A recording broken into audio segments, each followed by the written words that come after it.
자, 반갑습니다. 배종찬 교수의 맛있는 돈 이야기의 배종찬입니다. 자, 여러분 반갑습니다. 집값이 많이 올랐죠? 그리고 전세금 또한 많이 오른 것 같아요. 이러한 주택 가격, 아파트 가격, 전세금 상승 때문에 정부와 국회는 여러 가지 부동산 규제 정책들을 막 쏟아냈지 않습니까? 예를 들어서 조세 정책으로 본다면 다주택자들에 대한 징벌적 세금, 그렇죠. 거의 혹독하죠.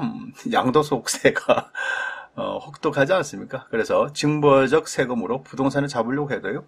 오히려 매몰 잠김 현상으로 실제적인 주택 공급이 더 줄어들어서 주택 가격 상승과 전세 가격 상승을 더 유발했다라고 봐야 되겠죠. 금융 정책으로 대출 규제 및 금리 인상을 하였지만 지금 그렇죠. 실질적으로 일어나는 현상은 KB국민은행에서 주택담보대출, 전세대출 한도도 줄였죠. 또한 집단대출의 한도도 대폭으로 축소까지 하였는데요. 이렇게 함으로써 결국 무주택 서민, 전월세 세입자들에게 더 큰 고통이 다가오게 되었죠.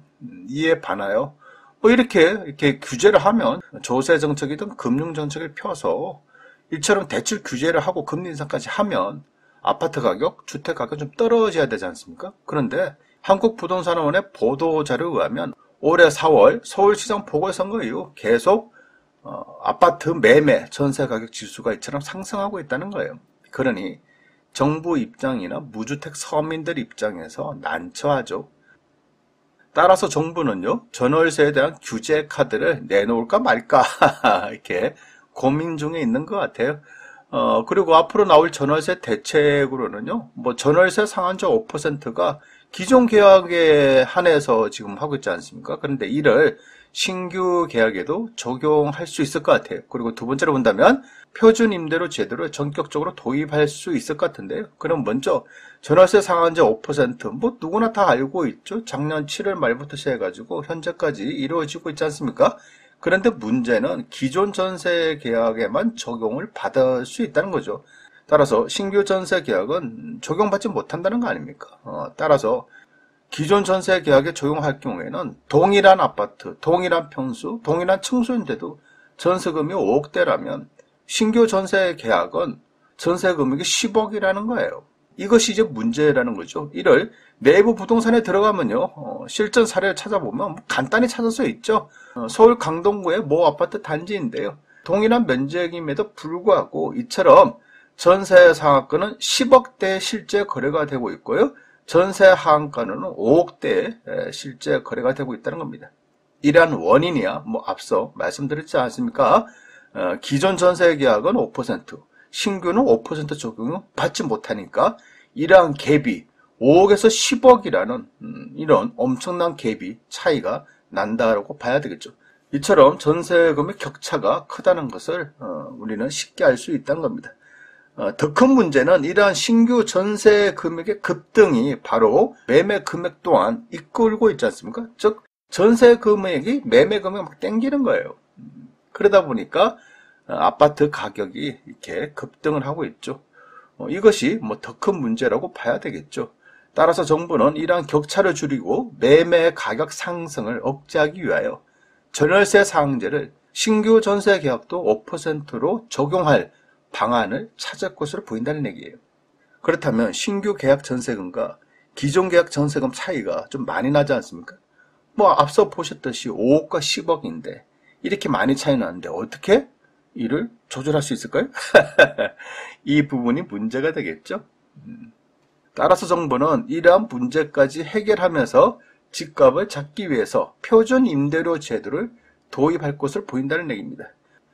원래 이러한 법안, 즉 표준 임대료 제도는요, 작년에 이미 발의가 다 되어 있는 상태 아닙니까? 주거기본법 일부 개정 법률안 검토 보고인데 표준 임대료 제도 도입이라는 거예요. 개정안은 국가 및 지방자치단체가 주거정책을 수립 시행하여야 하는 기본 원칙에 표준 임대료를 정하여 안정적인 주거생활을 보장할 것을 추가하여 규정하고 시도지사가 시군구를 기준으로 용도나 면적 구조 사용 승인 등을 고려하여 표준주택에 지정하고 그 표준주택에 대한 표준임대료를 산정하여 매년 공고하여야 한다라는 거예요. 즉 정부가 전세금에 대한 표준임대료를 공고하겠다는 거예요. 이는 임대차 신고제를 통해서 임대료 관련 데이터베이스를 구축하고 지금 올해 6월달부터 시행해가지고 벌써 석 달이 지금 지나가고 있지 않습니까? 그러니 기본적인 데이터베이스 구축, 이건 또 데이터베이스 구축이라 가지고 아주 크고 아주 장단 같은데 쉽게 말씀드리면 내부 부동산에 들어가면 모든 전세가 다 나와 있습니다. 그렇잖아요. 무슨 데이터베이스 구축이야. 그냥 네이버 부동산 들어가서 실거래가 조회, 또 국토부에 또 자료도 다 있지 않습니까? 전세 금액에 대한 실거래, 모든 데이터가 다 있는데 새롭고 구축할 필요도 없지 않습니까? 있는 데이터를 다 입력만 하는 그런 절차만 나와 있는 거죠. 따라서 주택의 특성 및 품질을 확인하기 위한 주택 상태 조사를 실시하며 지리정보 체계를 활용한 생활환경, 입지 데이터 구축 등이 선행되어야 표준 임대료표가 신뢰성 있게 작성될 수 있을 것으로 보인다라는 거죠. 이에 관련해서 이건 작년 거예요. 국토교통부도 임대차 신고제가 시행되고 이를 통한 데이터베이스가 구축된 이후에 표준 임대료에 대한 논의가 진행될 필요가 있다라는 겁니다. 결국 집값 급등과 전월세 급등이 줄어들지가 않자 계속 상승하자 하반기 어차피 2022년 6월 지났으니까 이제 정부는 이제 이 두 가지 카드를 지금 내놓을 준비를 하고 있다는 거예요. 표준 임대료 적용 방법은 제 생각은 간단할 것 같아요. 첫째 하나는 현재 전세금에 대한 상한선과 하한선의 중간 가격을 책정한다는 거죠. 현재 최고 전세금액은 10억이고 최저 전세금이 5억이라면 10억과 5억의 중간 가격을 표준 임대료로 7억 5천으로 이렇게 지정할 수 있다는 얘기 아닙니까? 다만 이렇게 할 경우에는 세입자분들 입장에서는 환호성이 지르겠죠. 그렇지 않습니까? 10억 주고 전세 들어가고 7억 5천에 나면 환호성이 지르겠죠. 하지만 집주인들 입장에서는 비명을 지르겠죠. 아니 전세금으로 10억을 받았는데 2년 지나서 2억 5천을 돌려준다? 이건 또 말이 안 되지 않습니까? 그러니 집주인들 입장에서는 이 중간 가격을 하게 되면 난리 난다라고 봐야 되겠죠. 또한 전세금이 이처럼 떨어진다면 집주인들이 전세금을 다시 돌려주는 현상이 일어난다면 그렇죠. 집주인들은 그냥 매물로 던지겠죠. 그렇다면 급매물이 속출한다는 얘기예요.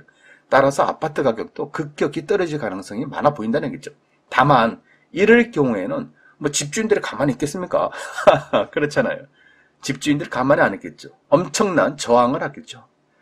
특히 내년도 대통령 선거가 3월달에 있죠. 또한 지방선거가 6월달에 있기 때문에 정부 입장에서는 이처럼 무리한 수를 던질 것 같지는 않아 보이고요. 만약에 하게 된다면 두 번째 안이 되겠죠. 전세금 상한선을 기준해서 표준 임대료를 정한다는 거예요. 현재 전세금 상한선이 10억이라면 표준 임대료를 10억으로 정한다는 거겠죠. 그렇다면 임차인들 입장에 어차피 전세 만기 4년 차 때 오른 전세금을 지급하면 될 것이고 집주인들 입장에서도 어차피 상한선에 표준 임대료를 정하였으므로 전세 만기가 2년이든 4년이 도래되는 10억에서 5% 내에서 플러스 마이너스가 있다는 거 아닙니까? 그러니 집주인 입장에서도 큰 저항성이 없다는 얘기예요. 다만 1인식으로 적용이 되면 앞으로 부동산 시장에서는요. 전세금이 최대 10억에서 이제 2년 지나고 4년 지나면 5%만 올릴 수가 있으니까 전세 만기 2년이든 4년 뒤에는 10억짜리가 5천만 원밖에 이제 안 올라간다는 얘기예요. 따라서 전세금이 10억 5천만 원에서 묶여진다라고 봐야 되겠죠. 만약 전세금이 3억이라면 그렇죠. 3억 원에 대한 5%만 규정을 한다면 전세 만기 시에는 3억의 5% 1,500만 원만 전세금 인상된다는 얘기예요. 따라서 전세 금액 상승으로 인한 그동안 매매 금액이 얼마나 올랐습니까? 그렇죠. 이러한 현상들이 이제 스톱된다는 거겠죠. 여기에 매매 금액과 전세 금액 갭 차이가 서서히 더 크게 나게 됨으로써 갭 투자 또한 축소될 가능성이 많아 보인다는 얘기입니다. 결국 언론 기사에서는요. 강남은 평당 1억 3천만 원짜리 전세가 나오는데 정부 표준 임대료 카드 꺼낼까? 가을 전세 대란 우려에 전월세 상한제 확대, 표준 임대료 도입도 솔솔 바람이 분다라고 이런 기사들이 나오고 있는데요.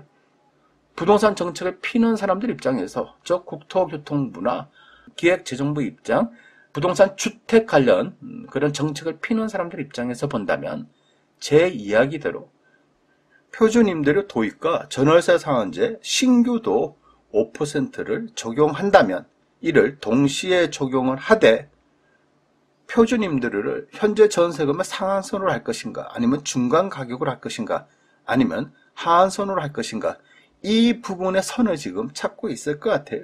결국 이러한 표준임대료를요, 중간값 이하로 설정할 경우에는 말 그대로 앞서 설명한 바와 같이 부동산 전세 시장에 쌍폭탄이 그래요. 두 가지 폭탄이 동시에 떨어지는 그 순간을 맞이할 수 있다는 겁니다. 여기에 추가 금리 인상과 대출 규제, 또 세계 금융시장의 변동성까지 터진다면, 그렇죠, 부동산 시장 또한 지금까지야 좋았다라고 한다면 앞으로는 서서히 걱정을 좀 해야 할 그러한 시기들이 다가오고 있다라고 말씀을 드릴 수가 있겠죠. 물론 표준임대료 제도가 도입이 되면 여러 가지 부작용도 생기겠죠. 예를 든다면 전세는 줄어들고 반전세 시장, 월세 시장이 증가된다는 얘기고요. 또 편법으로 집주인들이 오른 전세금이 5% 한정이니까 5% 전세금을 올리고 나머지는 월세로 이렇게 받는 이러한 편법들도 나타날 수가 있겠고, 또한 이중계약서들도 나타날 수도 있겠죠. 하지만 이는 정부가 어떻게 규제를 하고 단속을 하냐, 또 부동산 가격을 안정화시키기 위한 정부의 의지에 따라서 이런 건 어떻게 보면 또 다 잡아낼 수도 있는 거 아닙니까? 그렇잖아요. 아무튼 이러한 부작용도 생길 수도 있겠지만은 그러한 부작용보다는 뭐니 해도 서민들 입장에서는요, 급등하는 전세 금액을 잡고 매매 금액을 잡는 부동산 정책을 원하고 있지 않을까요? 임대차 3법이 득보다는 실이 좀 많았다면 표준 임대료 적용과 전월세 상한제 5% 신규 적용은 아마도 세입자 입장에서 본다면요, 실보다는 득이 더 많은 그러한 정책으로 보인다는 얘기입니다. 과연 정부는 어떠한 결과를 내놓을 수 있을까요? 한번 지켜보죠. 이상까지 배종찬 교수의 맛있는 도움 이야기였습니다. 감사합니다.